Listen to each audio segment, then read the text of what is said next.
Oke, tema minggu ini kan buku, dan ini tuh bikin aku kalau udah menghadap karena aku bingung mau bawa buku apa ke kalian, karena ada beberapa buku yang sedikit banyak mengubah pola pikir aku.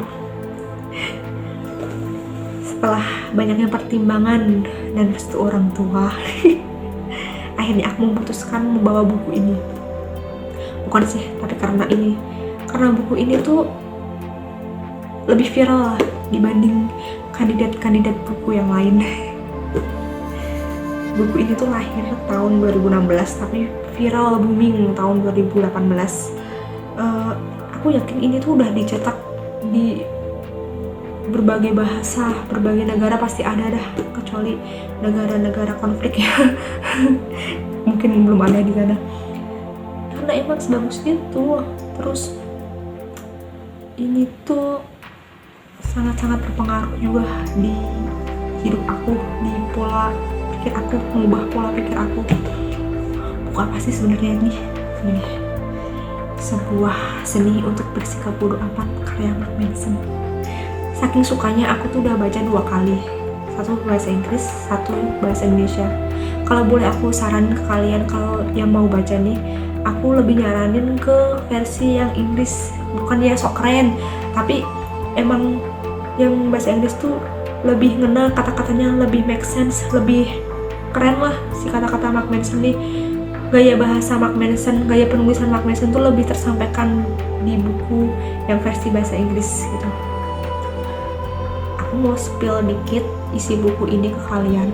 Setelah itu kalian tuh harus baca sendiri buku ini. Bagi yang belum baca, silakan pergi ke toko buku atau silakan menemui aku lah, pinjam buku ini gitu. Gak apa-apa, pinjam aja dulu. Kalian harus baca setidaknya sekali lah seumur hidup. Sebagus itu, emang aku rekomendasiin banget. Yuk, aku spill dikit ya.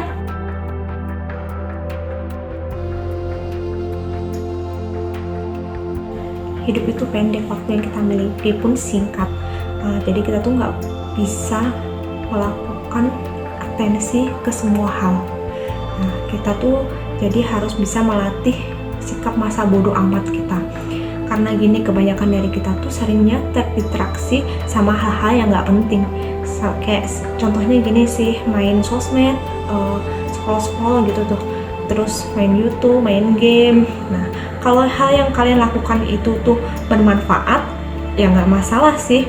Tapi kalau sebagian besar waktu yang kalian miliki itu dihabiskan untuk hal-hal yang nggak penting, nah berarti ada yang salah dengan hidup kamu. Ya kalau kayak gitu tuh berarti saatnya kita tuh untuk melatih sikap masa bodoh amat kita. Ingat tadi, hidup kita tuh pendek, jadi tuh waktu kita tuh harusnya kita manifestasikan untuk hal-hal yang benar-benar kita pedulikan.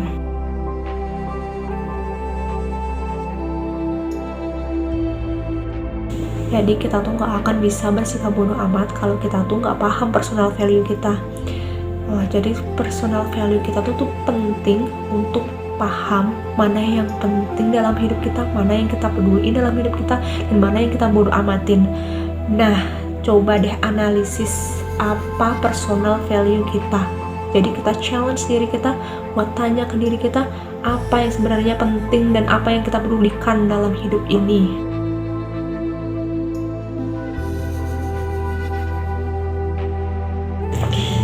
Aku sangat setuju sih sama statement Mark Manson yang ini, bahwa life is full suffering.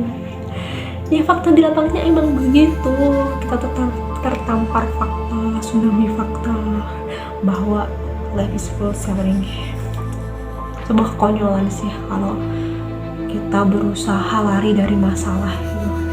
Dibanding mencari jalan untuk lepas dari masalah, mending kita tuh milih gak sih, kita tuh pengen menderita buat hal apa sih. Jadi daripada kabur, lebih baik tuh milih penderitaan yang layak untuk kita selesaikan, yaitu masalah yang sesuai dengan personal value kita tadi. Mungkin sih.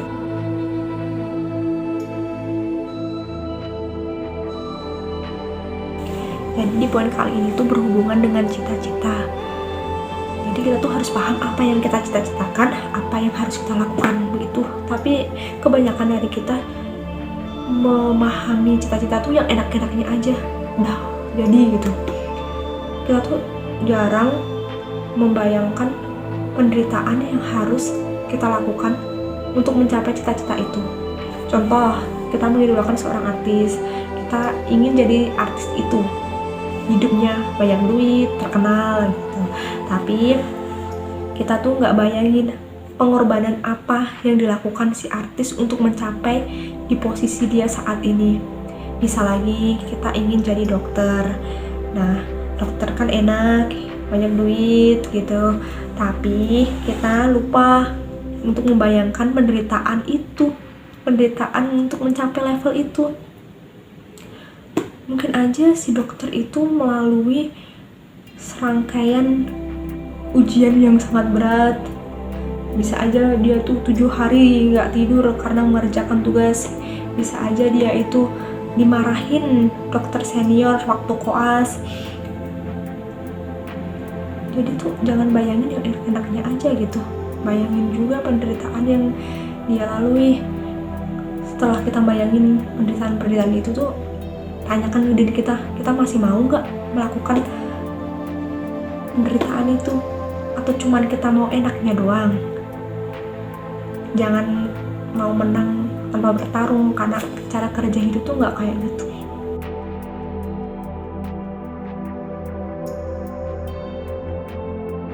Pertanyakan ke diri kita terus-menerus apa yang kita perjuangkan dan apa yang kita percaya saat ini.